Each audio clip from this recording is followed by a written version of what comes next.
اعوذ باللہ من الشیطان الرجیم بسم اللہ الرحمن الرحیم ولما جاءهم كتاب من عند الله مصدق لما معهم وكانوا من قبل يستفتحون على الذين كفروا فلما جاءهم ما عرفوا كفروا به فلعنة الله على الكافرين بئس ما اشتروا به أنفسهم أن يكفروا بما أنزل الله بغيا أن ينزل الله من فضله على من يشاء من عباده فباءوا بغضب على غضب وللكافرين عذاب مهين صدق اللہ العظیم۔ ولما جاءهم کتاب، اور جب آئی ان کے پاس کتاب، من عند اللہ، اللہ تعالیٰ کی طرف سے، مصدق لما معهم، تصدیق کرنے والی ان کتابوں کی جو ان کے پاس ہے، وکانوا من قبل، اور تھے وہ اس سے پہلے، یستفتحون، فتح کے لیے توسل حاصل کرتے تھے، علی الذین کفروا، ان لوگوں کے خلاف جو کافر ہیں، فلما جاءهم ما عرفوا، پس جب آگے ان کے پاس وہ ذات جس کو انہوں نے پہچان لیا، کفروا بھی، تو اس کا انکار کر گئے، فلعنۃ اللہ علی الکافرین، پس اللہ تعالیٰ کی لعنت ہے کافروں پر، بئس ما اشتروا به انفسهم، بری ہے وہ چیز جو انہوں نے خریدی اپنی جانوں کے لیے، ان یکفروا، یہ کفر کرتے ہیں، بما انزل اللہ، ان چیزوں کا جو اللہ تعالیٰ نے نازل فرمائی، بغیاً، سرکشی کرتے ہوئے، ان ینزل اللہ من فضلہ، یہ کہ نازل کرتا ہے اللہ تعالیٰ اپنا فضل، علی من یشاء من عبادی، جس پر چاہتا ہے اپنے بندوں میں سے، فباءوا بغضب علی غضب، پس لوٹے وہ غضب پر غضب لے کر، وللکافرین عذاب مہین، اور کافروں کے لیے عذاب ہے رسوا کرنے والا۔ گزشتہ آیات میں بھی یہود کی نافرمانیوں کا ذکر تھا، ان آیات میں بھی کچھ مزید یہود کی نافرمانیوں کا اور ان کی ہٹ دھرمیوں کا ذکر ہے۔ تو اللہ تبارک و تعالیٰ فرماتے ہیں کہ وَلَمَّا جَاءَهُمْ كِتَابٌ مِّنْ عِنْدِ اللَّهِ، جب ان کے پاس اللہ تعالیٰ کی طرف سے کتاب آئی، یعنی قرآن کریم، مصدق لما معہم، تصدیق کرنے والی ہے ان کتابوں کی جو ان کے پاس ہے، تو قرآن کریم کا انکار کرنے سے ان کتابوں کا بھی انکار ہے جن کا یہ مصدق ہے۔ ہاں، اگر قرآن کریم ان کتابوں کے خلاف ہوتا تو پھر وہ کہہ سکتے تھے کہ ہماری کتابوں میں تو کچھ اور ہے اور قرآن میں کچھ اور لکھا ہوا ہے، لہذا ہم نہیں مانتے، مگر یہ قرآن تو ان کتابوں کا مصدق ہے۔ وَكَانُوا مِن قَبْلُ، اور وہ اس سے پہلے تھے، يَسْتَفْتِحُونَ عَلَى الَّذِينَ كَفَرُوا، فتح کے لیے توسل حاصل کرتے تھے ان لوگوں کے خلاف جو کافر ہیں۔ اس آیت کریمہ کی دو تفسیریں تمام تفاسیر میں نقل کی گئی ہیں۔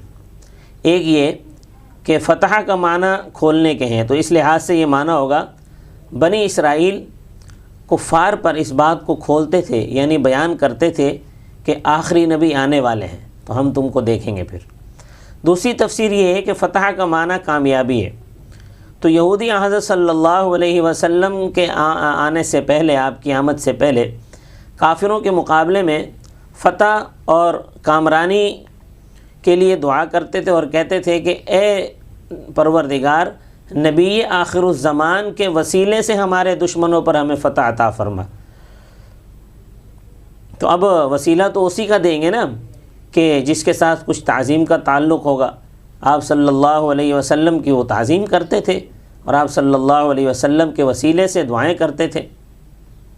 فلما جاءہم، پس جب آگے ان کے پاس، ما عرفوا، وہ ذات جس کو انہوں نے پہچان لیا، کفروا بھی، تو اس کا انکار کر گئے، فلعنۃ اللہ علی الکافرین، پس اللہ تعالیٰ کی لعنت ہے کافروں پر۔ یہاں پر وسیلے کا مسئلہ بھی سمجھ لیں، وہ یہ کہ اگر کوئی شخص اس طرح دعا کرے کہ اے پروردگار، حضرت صلی اللہ علیہ وسلم کے وسیلے سے میرا یہ کام کر دے، یا یوں کہے کہ حضرت ابوبکر صدیق کے طفیل میرا یہ کام کر دے، یا یوں کہے کہ امام ابو حنیفہ کی برکت سے میرا یہ کام کر دے، یا یوں کہے کہ شیخ سیدنا عبد القادر جیلانی رحمۃ اللہ علیہ کی حرمت سے میرا یہ کام کر دے۔ وسیلہ، طفیل، صدقہ، حرمت، اسی طرح جا اور حق سب کا ایک ہی معنی ہے۔ اپنی لغت اور زبان کے اعتبار سے، عرف کے اعتبار سے اس الفاظ کے یہ مختلف ہیں،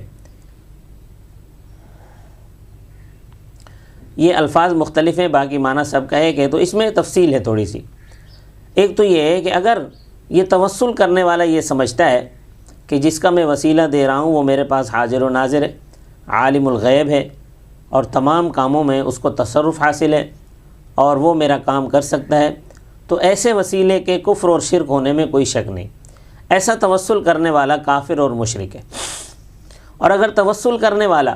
جس کا وسیلہ دے کر دعا کر رہا ہے اور اس طرح دعا کر رہا ہے کہ اس کو عالم الغیب یا حاضر ناظر نہیں سمجھتا، اس کو متصرف فی الامور بھی نہیں سمجھتا، حاضر و ناظر، عالم الغیب، مختار کل صرف رب تعالیٰ کو سمجھتا ہے، اور اس کا یہ نظریہ بھی ہے کہ وہ رب تعالیٰ سے جبراً، اس کا یہ نظریہ بھی نہیں ہے کہ وہ رب تعالیٰ سے جبراً کام کروا سکتا ہے، محض ان کے ساتھ تعلق اور تعظیم کا واسطہ دے کر اگر وہ دعا کرتا ہے تو جائز ہے۔ مثلا یوں کہتا ہے کہ اے میرے پروردگار، میرا تیرے پیغمبر پر ایمان ہے، میں ان سے محبت کرتا ہوں، یا اولیاء کی محبت کا واسطہ دے کر کہ میں تیرے ولیوں سے محبت کرتا ہوں، یہ میرا ان سے محبت کرنا یہ نیک عمل ہے، اس نیک عمل کی وجہ سے میں توسل کرتا ہوں، حضرت صلی اللہ علیہ وسلم کے وسیلے سے دعا کرنا، اس طرح اگر دعا کرے تو جائز ہے۔ یا اور حضرت صلی اللہ علیہ وسلم کے وسیلے سے دعا کرنے کا مطلب یہ ہے کہ چونکہ میں تیرے پیغمبر پر ایمان رکھتا ہوں، ان سے محبت کرتا ہوں، تو اس کی وجہ سے میں تجھ سے سوال کرتا ہوں، تو یہ وسیلہ جائز ہے، اس کا کوئی بھی منکر نہیں ہے۔ وسیلہ آیت کریمہ سے ثابت ہے، اللہ تعالیٰ فرماتے ہیں بئس ما اشتروا به انفسهم ان یکفروا بما انزل اللہ، بئس ما اشتروا به انفسهم، بری ہے وہ چیز جو انہوں نے خریدی اپنے جانوں کے لیے، اپنی جانوں کے لیے انہوں نے کفر خریدا اور برا سودا کیا۔ تو اس میں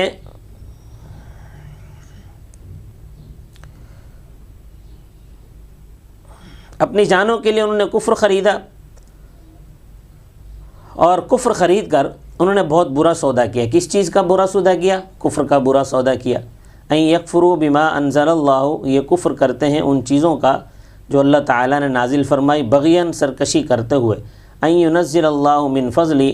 اور یہ کہ اللہ نازل کرتا ہے اپنا فضل علی من یشاء من عبادی، اپنے بندوں میں سے جس پر چاہتا ہے۔ اللہ تعالیٰ پر کسی کا زور اور کسی کا اختیار نہیں چلتا۔ دوسرے مقام پر فرمایا واللہ یختص برحمتہ من یشاء، اور اللہ تعالیٰ اپنی رحمت کے ساتھ خاص کرتا ہے جس کو چاہتا ہے۔ ان کے کفر اور انکار کا نتیجہ یہ ہوا فباؤوا بغضب علی غضب، پس لوٹے وہ غضب پر غضب لے کر، یعنی ایک غضب تو پہلے پیغمبروں کی نافرمانی کا تھا، اور دوسرا غضب آخری پیغمبر حضرت محمد صلی اللہ علیہ وسلم کے انکار کا غضب تھا، تو یہ غضب پر غضب ہو گیا۔ وَلِلْكَافِرِينَ عَذَابٌ مُّهِينٌ، اور کافروں کے لیے رسوا کرنے والا عذاب ہے۔ وَمَا عَلَيْنَا إِلَّا الْبَلَاغُ الْمُبِينُ۔